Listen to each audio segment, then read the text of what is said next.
नमस्कार बंधुगण मु संजय मु आपको एसएन एजुकेशन चैनल को स्वागतम जनाऊँगी। आज आप बहुत बड़ बिग अपडेट रही शिक्षा संबंधी अपडेट रही जो बंधु मैंने ये चैनल को नुआ कर अनुरोध से इनफॉर्मेटिव वीडियो पाइबापी सब्सक्राइब करनी।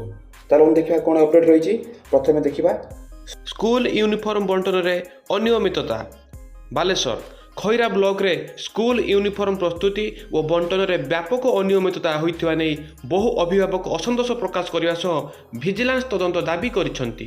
सूचनायोग्य एजावत छात्र छात्री मानक पोशाक मिल पारिनी। पोशाक जोगाइबाकू खैरा ब्लॉक रे नियुक्त व्यवसायी और स्वयं सहायिका गोष्ठी गुड़िक निर्धारित समयसीमा अतिक्रांत पर पोशाक जोगाइबारे विफल होइछंती।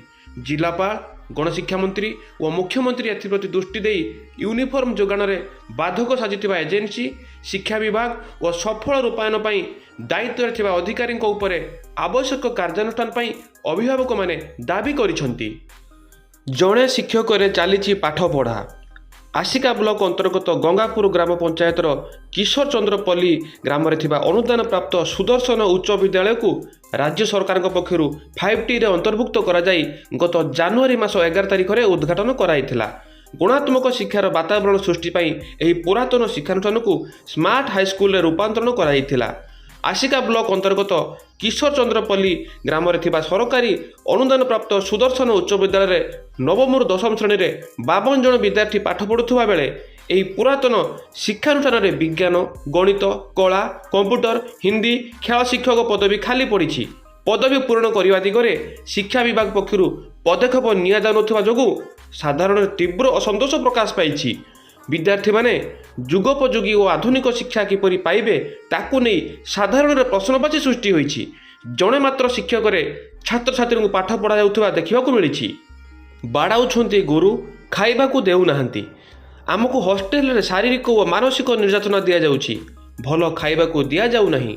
पीवीसी पाइप रे पिटुछंती एमिति मारुछंती जे गोड़ हाथ सब फाटी नोला बसी जाउछि। देहरु रक्त बाहरुछि। बाड़ाइबा कथा क्या कहीदेबू बोली कहले बापा माँ को कही आहुरी गाली शुणेबा बोली कहउछंती। द्वितीय थर खाइबा को मागिले असभ्य भाषा रे गाली देउछंती। खेलिबाकू गले रूम को आसी पिटुछंती। राजधानी छाती उपरे थिबा खंडगिरी शिवानंद शतवार्षिक उच्च विद्यालय छात्र माने आज एभली अभियोग आनिछंती। केवल अभियोग आनी नाहंती बरं न्याय पाइबाकू कैंपस भितर धारणा देवा सह समस्या संपर्क में विद्यालय सभापति को अवगत करिछंती। खंडगिरी थाना रे मध्य लिखित अभियोग करिछंती। पुला पुला अभियोग शीघ्र हेबो कार्यानुष्ठान। राज्य थिबा विभिन्न उच्च शिक्षानुष्ठान तथा डिग्री महाविद्यालय पुला पुला अभियोग आसुछि। डिग्री महाविद्यालय अध्यक्ष अध्यापकों विरोध में केतेबेले आर्थिक अनियमितता तो पुणी केतेबेले यौन निर्यातना भली सांघातिक अभियोग हेउछि। उच्च शिक्षा विभाग पाखरे एही अभियोग पहुँचुछि। ए समस्त अभियोग को उच्च शिक्षा विभाग गुरुत्वर सह ग्रहण करिछि। अभियोग संपर्क में खोलताड़ जारी रहितबा बेले खूब शीघ्र कार्यानुष्ठान होई पारे बोली उच्च शिक्षा मंत्री सूर्यवंशी सूरज संकेत देइछंती। अतीत में एभली अभियोग गुड़िक उपरे आखिदृश्या कार्यानुष्ठान होई नथिला। एथर विभाग कड़ा आभिमुख्य ग्रहण करिछि। निकटरे बालेश्वर जिलार एक कॉलेज अध्यक्ष एवं अध्यापकों नाम सरकारी अर्थ तोषरपात अभियोग आसीथिला। तदंत करी रिपोर्ट देवाकू विभाग पक्षरु निर्देश दिया जाइछि। मध्याह्न भोजन मूल्य 1 टंका बढ़िला। मध्याह्न भोजन मूल्य रे प्रति विद्यार्थी पिछा 1 टंका वृद्धि पाई मुख्यमंत्री मोहन चरण माझी घोषणा पर विद्यालय और गणशिक्षा विभाग पक्षर एने विज्ञप्ति प्रकाश पाई। बजार दर को दृष्टि रखी राज्य सरकार मध्याह्न भोजन सामग्री खर्च अतिरिक्त 1 टंका लेखाएं बढ़ाई। नवेम्बर 14 रु यही संशोधित मूल्य लागू हेब। एवं राज्य सरकार विद्यार्थी पिछा अतिरिक्त 1 टंका वृद्धि करछंती। एहा फଳରେ प्राथमिक छात्र छात्री लगी दैनिक मोट खर्च 6 टंका 90 होइछि। सेहिपरि प्रति उच्च प्राथमिक छात्र छात्री निमंते दैनिक मोट खर्च 9 टंका 82 टंका को वृद्धि होइछि। 25 पर्यंत बढ़िला मैट्रिक परीक्षा फॉर्म पूर्ण अवधि। ओडिशा माध्यमिक शिक्षा परिषद द्वारा परिचालित 2025 मैट्रिक परीक्षा फॉर्म पूर्ण अवधि वृद्धि करा जाइछि। ଆସନ୍ତା 25 ତାରିଖ ପର୍ଯ୍ୟନ୍ତ ଛାତ୍ରଛାତ୍ରୀ ଫର୍ମ ପୂରଣ କରିପାରିବେ।